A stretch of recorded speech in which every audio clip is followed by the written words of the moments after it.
Գյուրջան Կասկադ, հասանելի բնակարաններ 65 ամիս մարման ժամկետով։ Մեր սերունդը կարող է լավ չի պատկերում, դա եղել է սովետական միություն, մի պետություն է եղել, մենք ինչ ձևով ենք մտել սովետական միություն, ինչ քանակ է եղել այն ժամանակ, երբ որ մենք մտել ենք, եղել է 800,000 հայ։ 91 թվին դա դարձել է 3,600,000։ Ու եթե մենք հաշվենք, որ մենք 600,000 ուղարկել ենք ճակատ, որից 300-ը չի վերադարձել։ Եթե մենք դա էլ գումարենք, մենք հիմա կարող ունենայինք բնակչությունը 91 թվին։ Դա եղել է սովետական միություն, որպեսզի մենք գնահատենք, դա ինչ է տվել Հայաստանին։ Իսկ աճը բնակչության, դա մի հատ ընդհանուր գնահատական է, թե ինչ կյանք է եղել։ Վատ տեղում բնակչությունը չի աճում։ Դա մեկ, երկրորդը։ Պատերազմը երկրորդը աշխարհային, մեր համար հայրենական, եթե Վոլգոգրադը կամ այն ժամանակ Ստալինգրադը գերմանական զորքերը վերցնեին, ապա թուրքական բանակը այստեղ կանգնած էր եւ ինքը պետք է մտներ Անտերկովկաս։ Ինչ է եղել 1918 թվին, որտեղ ինքը Թուրքիան համարում է այս տարածաշրջանը իր ազդեցության գոտի եւ համարում է, որ ինքը պետք է ստե իշխի։ Հիմա էլ նա շարունակում այդ քաղաքականությունը, ոչ մի բան չի փոխվել։ Այդ ժամանակ, եթե պարտվել սովետական բանակը, սովետական միությունը, ապա մենք կստանայինք այստեղ այն ինչ որ ես եմ ասում։ Մյուս խնդիրը մեր պատերազմի մասնակիցները ասեցի 600,000 է եղել, մենք տվել ենք 5 մարշալ, 100-ից ավել գեներալ, 113 հերոս սովետական միության։ Սա խոսում է այն ներդրումի մասին, թե ինչ ներդրում ենք ունեցել հաղթանակի։ Ավելին ձեզ ասեմ, ոչ թե մենք 5 մարշալ ենք ունեցել, 5 մարշալից 2-ը եղել են զորատեսակի, օդային եւ նավատորմի գլխավոր շտաբի պետերին։ Իսկ շտաբը դա այն մարմինն է, որը կազմակերպում է հաղթանակը։ Ով կազմակերպում է հաղթանակը։ Կարելի է ունենալ, ասենք, թե գեներալ, որը եղել է դիվիզիայի հրամանատար, բայց մենք ունեցել ենք ռազմավարական օղակում եւ իրանց ներդրումը շատ մեծ է եղել։ Եվ ամենակարևորը սրա հետևանքը ինչ է եղել։ Մեզ դաստիարակել են այդ ոգով, հաղթանակի ոգով, մեզ դաստիարակել են հայրենասիրությամբ, որ հողը պետք է պաշտպանել հայրենիքի եւ մենք այդ դաստիարակությամբ կարողացել ենք հաղթանակ տանել առաջի Ղարաբաղի պատերազմում։ Դուք նախկին դեսպան եք, ներեցեք Ռուսաստանի Դաշնությունում նաև եղել, այս պահի դրությամբ հայ-ռուսական հարաբերություններում բավական մեծ լարվածություն կա Զելենսկու այցից ու նրա հայտարարություններից հետո դուք վստահ եմ գիտեք Հայաստանի դեսպանին կանչել են արտգործնախարարություն, ինչպես եք այս պահի դրությամբ իրավիճակը գնահատում, արդյոք ճգնաժամի մեջ ենք ու սա լուծելու համար դուք տեսնում եք բավարար չափով քայլեր։ Իմ գնահատականը դա մի բան է, բայց երբ որ դեսպանին հրավիրում են ու իրան հանձնում են նոտա, դա արդեն ճգնաժամ է եւ այստեղ ես ոչ մի դրական բան չեմ տեսնում, խոսքը այնի որ մենք անցկացրել ենք եվրոպական համայնքի հավաք, այլ ռուսական կողմը հստակ ձևակերպումը տվել է, որ մենք տրամադրել ենք տարածք, որտեղից որ խոսել է Զելենսկին եւ սպառնացել է Մոսկվայի։ Սա դե գնահատականները ակնհայտ են, կարող եմ ասել, որ այդպիսի լարվածություն աջողական գնում այդպես ձևակերպեն, լարվածությունը հայ-ռուսական գնում է, այո, աճում է, ինչ հետևանքներ բողոքի նոտա հղել այդ ժամանակ էլ էր, այսինքն ճգնաժամային իրավիճակում հայ-ռուսական հարաբերություններում։ Այո, այն ժամանակ էլ հարցեր կային առանձին, բայց այն ժամանակ այլ նոտա էր եղել եւ կոնկրետ հարցերի շուրջ էր խոսակցությունը գնում, որոնք ասենք թե իրանց տեսակետից վնասում էին հայ-ռուսական հարաբերությունները, բայց մենք մի մասը դա հարթել ենք այն ժամանակ եւ դա շարունակվել է։ Հետագայում եւս եղել են լարվածություններ։ Դա լինում է միջպետական հարաբերություններում, նույնիսկ 91 թվից մինչև եղել են լարվածություններ։ Բայց դա բնական է, բայց մենք այդ արձագանքել ենք, ինչ որ համարել ենք, որ դա ճշգրիտ գնահատական է, լուծել ենք այդ հարցը, ինչ որ համարել ենք ոչ, համոզել ենք իրանց եւ այդպեսի դեպքեր եղել, որ իրանք են սխալ ընկալում ունենում, դիվանագիտությունը դրա մեջ է։ Հիմա այս պարագայում այն ինչ որ եղավ, որ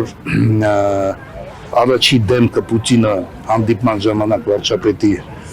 ներկայացրեց այն խնդրումը, դա եղել է առաջի անգամ։ Կարելի ասել դա մի իրավիճակ էր, երբ որ դա գնահատվում էր, որ առաջի անգամ հայ-ռուսական հարաբերություններ։ Նաև հիմա այնպես որ ես ձևակերպեցի, գնում է լարվածությունը աճելով գնում է։ Պարոն Հարությունյան, եւ Ադրբեջանը կարող է լինել Հայաստանի խաղաղության երաշխավորը, ինչպես նշում է իշխանության որոշ ներկայացուցիչներ։ Չէ, առանձին մարդկանց կարող է, Հայաստանին չէ։ Ինչպես են նման հայտարարություն անում։ Ով անում։ Դե իրանց հարց տվեք, ես պատասխանեցի։ Առանձին անձանց կլինի, կտան երաշխիք։ Ոնց որ եղել է, ոնց որ եղել է ցեղասպանության ժամանակ, առանձին մարդկանց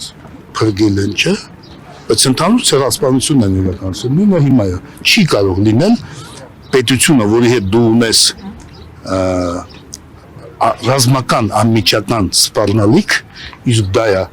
դիվանագիտության հարաբերությունների բացակայություն, զորքերը կանգնած են սահմանում, երբ որ տարածքային պահանջներ կա քո հանդեպ, իսկ դա ըստ ռազմական գիտության, որը կոչվում է անվտանգություն, կոչվում է անմիջական ռազմական սպառնալիք։ Պարոն Հարությունյան, քանի որ ընտրությունը ինչի կարող է Որտեղ։ Հա։ Հայրուսական լարվածություն ընտրություններից հետո նոր ինչ-որ էտապներ կանխատեսում եք։ Իհարկե կանխատեսում եմ, ընտրությունից հետո կախված թե ընտրությունները ոնց կանցնեն, ինչ ուժեր կլինեն, ինչ քաղաքականություն կշարունակվի, իսկ դուք ես ձեզ ասեմ իմ փորձից ընտրություններից առաջ ամեն մի պետության քաղաքական էլիտան կողմնորոշվում է, դա շատ իհարկե ես չեմ ընդունում, բայց տենց է, թե ինչպիսի անել ում պետության հետ ինչ պետության հետ հարաբերությունները ավելի սերտացնել կամ կոնֆլիկտի մեջ մտնել, որպեսզի հաղթանակ տանեն։ Դի ժամանակավորը նույնը Ուկրաինայի հետ է եղել։ Ես դրա ականատեսն եմ, երբ որ ընտրություններից առաջ գալիս էին Ռուսաստան, խնդրում էին գազի գնի իջեցում, երբում էին տալիս, որ իրանք պրոռուսական գիզ են տանում, հետո գնում էին հաղթանակը տանում են ընտրությունների ժամանակ։ Ու կարծում եք մերոք են անում այս։ Չեմ կարող, ես ասում եմ, ինչ որ կարող է լինի։ Դուք եք կարծում, որ դեպի եվրոպական ինտեգրման գնացող այս ճանապարհը լավ տեղ չի տանում, ինչպես ռուսական կողմից հայտարարություններ են, ռուս պաշտոնյաների կողմից։ Չնայած այդտեղ ինչ խնդիր են, ոնց են ձևակերպում։ Ճանապարհը մենք դեպի Եվրոպա գնացել ենք շուտվանից։ Եվրամիություն ԵԱՏՄ եք ձևակերպում ճիշտ Չէ, Եվրամիության անդամակցությունը դա այլ հարց է։ Դեպի Եվրոպա մենք Եվրոխորհրդի անդամ ենք, պետք է ճշգրիտ գնահատել հարաբերությունները հայ-ռուսական, հայ-գերմանական։ Մենք հարաբերություններ ունենք, իրանք մեզ համար սպառնալիք չեն։ Բայց Հայաստանի իշխանությունները ասում են, որ Եվրամիության ԵԱՏՄ ընտրություն մի օր հնարավոր է անելու արժև կանգնած լինենք մենք բոլորը։ Այո, ասում են, այո, ասում են, եթե հակասի մենք այն ժամանակ որոշում կընդունենք։ Ու այդպես որոշում պետք է ընդունվի հանրաքվեով, ինչ որ ես երեք եմ ասել, որ այն հարցերը, որոնք կրում են ազգային բնույթ եւ վերաբերվում է ողջ ազգին, պետք է որոշում ընդունի, եթե ժողովրդավար պետությունը հանրաքվեով։ Այսինքն Հայաստանի իշխանությունները քաղաքականություն են վարում դեպի Եվրամիության ինտեգրման, հա, այդ ուղղությամբ։ Այս քաղաքականությունը կարծում եք լավ տեղ չի տանում, ինչպես որ ռուս պաշտոնյաներն են օրինակ ընդգծում։ Չէ, ռուս պաշտոնյաներն մի բան են ասում են իրանց հիմնավորում է, ես դրա մասին չեմ խոսում, ես չպետք է մեկնաբանեմ Զախարովային։ Ես կարծում եմ հետևելը, որ մենք մեր ճանապարհը դեպի Եվրամիության անդամ դա չի բերելու անդամակցության։ Ինչի՞, որտեղ Ուկրաինան, որը ունի մեծ նշանակություն Եվրոպայի համար, իր հարստությունները, իր հումքը, իր աշխարհակաղակական դիրքը, եթե իրան չեն ընդունում, ապա Հայաստանը, որը գտնվում է հազարավոր կիլոմետր, հասամանում են իրանց հետ, հազարավոր կիլոմետր, եւ Վրաստանի տարածքով պետք է անցնենք, Վրաստանը, եթե չի դառնում, երբեք Հայաստանը չի դառնա։ Թուրքիան 50 տարի է սպասում է, Թուրքիան, որը վերահսկում է նեղույսները Բոսֆոր դարդանել, չեն վերցնում, պետություն, որը ՆԱՏՕ-ի անդամ է, երկրորդ բանակն է, հասկանում եք, երբ որ մենք ասում ենք անդամակցություն, դա քո ցանկությունը քիչ է։ Իսկ Հայաստանին ավելի շատ վնաս կտա, թե ուղղուտ այդ ճանապարհը ձեր կարծիքով։ Ճանապարհը դեպի ուր։ դեպի այդ կետ, որտեղ արդեն պետքա որոշվի Հայաստանի կընդունեն Եվրամիություն, չեն ընդունի, Հայաստանի պաշտոնյաները բարձրագույն մակարդակով ասում են, որ մենք մեր ստանդարտները կհամապատասխանեցնենք Եվրամիության, այդ պահին կորոշվի, բայց այստեղ մեկ այլ հարց է առաջանում, այդ ճանապարհը մենք անցնելիս եւ պետքա այդ ստանդարտները համապատասխանեցնենք, մյուս քաղաքական հետևանքներով հանդերձ մեզ ավելի շատ վնաս կտա, թե օգուտ։ Ռուսաստանի ֆակտորը հաշվի առնելով։ Չէ, ասում, դու ճիշտ եք ասում։ Եթե դու գնում ես մի ուղությամբ, որը հիմա գոնե ակնհայտ պարզ է, չէ, որ Եվրոպան թշնամի է Ռուսաստանի համար եւ դրա մասին հայտարարում է Ռուսաստանը։ Եթե դու գնում ես այդ ուղությամբ, ապա դու պիտի հաշվի առնես բնականա, թե ինչ կանի Ռուսաստանը այդ պարագայում։ Հասկանալի է, չէ։ Ինքը հանգիստ չի նայելու դրան։ Ինքը պաշտպանվելու է, չէ։ Պարզը, ինչի դբերի դա մի հատ, բայց ես ունեմ դες հնարավոր է կներեք հազարանքը, հնարավոր է մի օր ախտանանք գազ չունենանք որին։ Իհարկե հնարավոր է, եղել է այդպես բան։ Հիշենք 91 թվի կալցո օպերացիան։ Հիշենք, ես դա մասնակիցն եմ եղել, ոչ թե կազմակերպել եմ, դրա դեմ պայքարել եմ։ Կալցո օպերա մի օր ավարտեմ միտքս։ Ուրեմն նայեք, վարչապետը ինչ է հայտարարում։ Մենք գնում ենք դեպի այնտեղ։ То есть իրա միտքը հասկանանք, այն է չի միանշանակ, որ ինքը ասում է մենք դի մտնենք, չի ասում այդպես։ Ինքը ասում է մենք գնում ենք դեպի այդ ճանապարհով, կընդունեն մեզ լավը, չեն ընդունել մեկը մենք շահում ենք։ Ինչ արում որ շահում ենք։ Ստանդարտները կմտցնենք, то есть մեր մակարդակը, տնտեսության, չափանիշները կլինեն ավելի լավ, մենք շահում ենք դրանց։ Բայց այստեղ խնդիր կա մի հատ, օրինակ Ուկրաինայի պարագայում, պիտի ոչ թե միայն խոսես այլ միատել համեմատես այլ պետությունների փորձը Ուկրաինան, որպեսզի անցներ եվրոպական ստանդարտների, իրան մոտավորապես 150 միլիարդ դոլար փող էր պետք։ Անցնել ամեն մի գործողություն, ամեն մի որոշում իր մեջ պարունակում է ֆինանսական ռեսուրս եւ մարդկային եւ այլ ռեսուրսներ։ Այնպես որ մենք այս ձև ենք գնահատում իրավիճակը, որ սա է այսօրվա իշխանության քաղաքականությունը, դա մենք մնում ենք, դուրս չեն գալիս, հապկը սարացրել ենք, հայրոսական հարաբերությունը պահպանում ենք, դեպի Եվրոպա գնում ենք, ստանդարտները մենք բարձրացնում ենք, համապատասխանացնում ենք, կստացվի, չի ստացվի։ Հասարակական կողմից ասում են ստանդարտների մասին չի խոսքը, այլ եվրոպական կողմը փորձում է Հայաստանի անվտանգային ռուսական համակարգից ուղղակի դուք խառնում եք, մենք հիմա խոսում ենք մեր իշխանության մասին, դուք ասում եք Ռուսաստանը ինչ ասում։ Ռուսաստանը գնահատում է եւ դա պարզ է։ Այլ կարծիքներ, թե ինչի մասին։ Չէ, ես շատ լավ գիտեմ, դուք ճիշտ եք ասում։ Ռուսաստանը ասում է, որ նպատակը, հիմա հասկանաք, Եվրամիության նպատակը ո՞րն է։ Եթե ինքը գիտակցում է, որ մոտակա տարիներին Հայաստանը չի դառնու Եվրոմիության անդամ։ Ինչ խնդիր է լուծում։ Աշխարհակական ո՞րն է այդ խնդիրը։ Ռուսաստանի դուրս մղել է ստերից։ Ռուսաստանն էլ պատասխանում է, որ Եվրոմիությունը խնդիր է լուծում, Հայաստանը փոկել հապկից, ԵԱՍ-ից եւ այլ կառույցներից։ Ոնց որ Ուկրաինան, ոնց որ Մոլդովան։ Ձեր կարծիքով Եվրամիությունն այդ խնդիր ունի հիմա։ Ինչ ունի։ Եվրամիությունն այդ խնդիր փորձում է այժմ լուծել իր արժեքները։ Եվրամիությունը սովետի փլուզումից հետո այդ խնդիրը ուներ։ Ամերիկան ուներ, Թուրքիան ուներ, բոլորը ունեին։ Երբ որ սովետական միությունը փլուզվեց, բոլորը փորձում էին վերցնել լիդերությունը տարածաշրջանում։ Դա բնական ընթացք է։ Հայաստան որպես գործիք է ծառայում այս բանին, այսինքն։ Բոլոր պետությունները գործիք են, սկսած Ամերիկայից։ Այս ամբողջ այստեղ հարցը թե ինչքանով պետությունը ճիշտ է օգտագործում ստեղծած իր օգուտ թե իր անդրադառնամ ձեր գործողություններին Գորիս Կապան ճակատեն ճանապարհահատվածը որևէ առանձին հուշագրով է տրվել, ձեր ստորագրությունը կա այդտեղ, ձեզ մեղադրանքներ են այդ մասով հնչեցնում, նաև խորհրդարանի ամբիոնից են այդպիսի հայտարարություններ հնչել, որ առանձին հուշագիր է եղել, որով հանձնվել է Գորիս Կապան ճանապարհահատվածը։ Ինչ կարող եք այս առումով ասել։ Ուրեմն ասում եմ, հուշագիր է եղել եւ ոչ թե հանձնելը, այլ ապահովել մեր տեղաշարժը եւ այդ հուշագիրը այդպես էլ անվանում է։ Ապահովել անխոչնդոտ տեղաշարժ։ Որտեղ եթե դուք պատկերացնեք այդ ճանապարհը, դա 21 կիլոմետր է, որը ըստ նոյեմբերի 9-ի փաստաթղթու Ադրբեջանը գալիս նստում է հայ-ադրբեջանական սահմանին եւ այդ հատվածում 21 կիլոմետր ճանապարհի 11-ը գնում է Ադրբեջանի տարածքով։ Այդ հուշագիրը, որը ես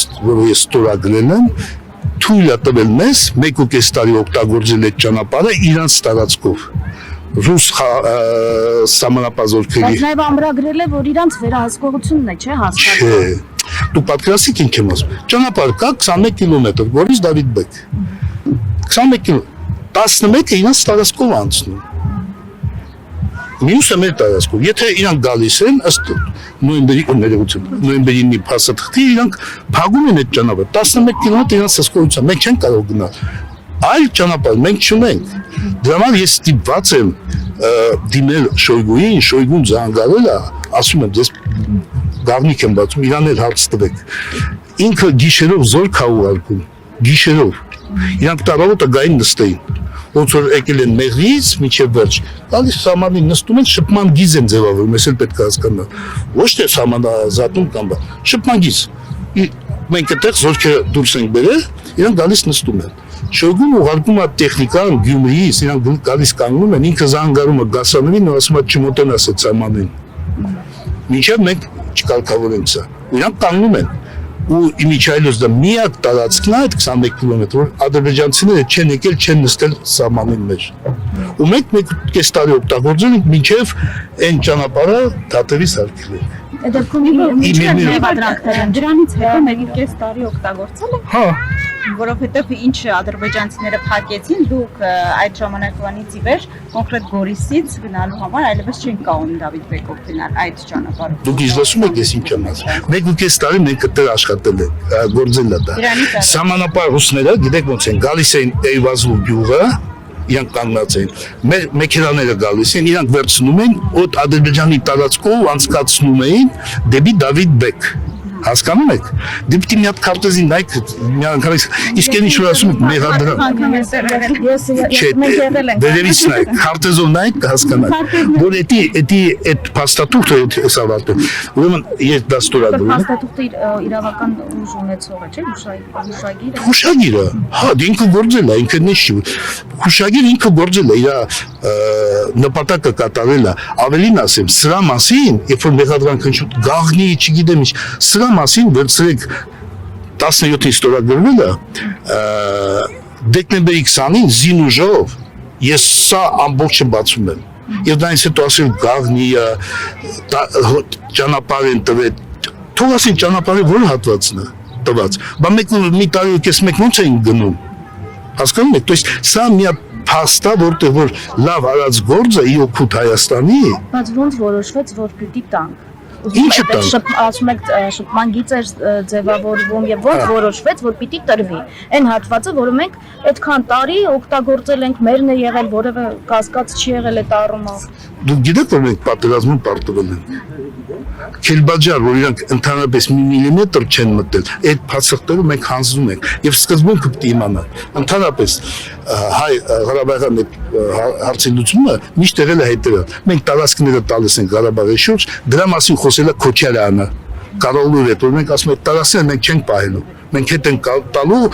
դրա մասին խոսել է Սերժ Սարգսյանը, որ այդ տարածքները ինչ որ իրանց տարածքն են, ազատագրված մեր կողմից 7 վերադարձնում ենք, ստանում ենք Ղարաբաղի կարգավիճակ։ Մենք աղդամը տվել ենք, որտեղ իրանք չեն մտել, որտեղ սկզբում եղել է, որ հայկական զորքերը դուրս են գալիս բոլոր 7 շրջանից, Լաչինը մենք տալիս ենք ռուսներին, իսկ Ղարաբաղում զորքերը մնում են այնտեղ, որտեղ կային։ Իսկ նա մեղադրումը, ով ինձ կարող մեղադրի, մի հատ նայեք ով է ինձ մեղադրում, իրանց կենսագրությունը, իրանց կրթությունը, ու իրանց մեղադրանք, իրանց ասեք թող քարտեզը մի հատն են, Անյանքներեք, բայց դուք այն ժամանակ հարց չէիք բարձրացնում առանց սահմանազատման, այդպես հստակորեն իրանք գալիս էին ինչ-որ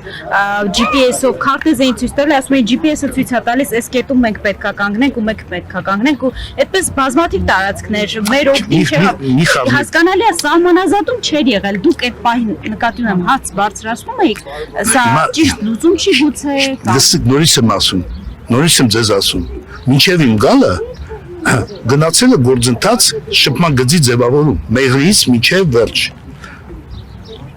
Դուս ենք եկել այնտեղից, իրանք են եկել նստել են Մեղրիի սահմանին, չէ՞։ Հիմա ինչ պիտի լինի։ Մենք զորքերը բերում կանգնեցնում ենք այդ սովետական նախկին սահմանը։ Իրանք էլ գնում կանգնում են դիմացը,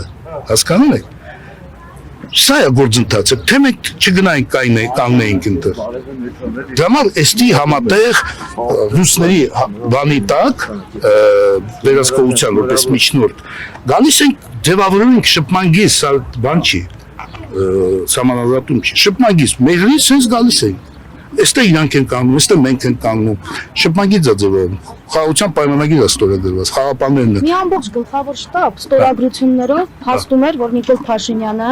անվտանգության համար մարտահրավեր է։ Ինչպես է ժամանակահատվածում Նիկոլ Փաշինյանի իշխանության հետ ճանապարհ դուք անցաք։ Ինչու այդ ժամանակ չէիք խոսում մարտահրավերների վերաբերյալ, ինչու չէիք խոսում այն զիջումների վերաբերյալ, որը արվում էր։ Ինչու շատ ուղիղ չէիք ասում։ Նույնիսկ այդ հուշագրի վերաբերյալ, եթե այդքան կներեք, հա, ժողովրդի խոսքով ասած, եթե դուք այդքան այդ հարցում մաքուր էիք, ինչու չէիք այդ ժամանակահատվածում խոսում։ Ես ես մի քիչ առաջ ասես դուք չեք լսում ինձ, որ ամսի 17-ին ստորագրվել է, դեկտեմբերի 20-ին վերցրեք հիմա գնացեք, եթե չէ ես ձեզ կուղարկեմ,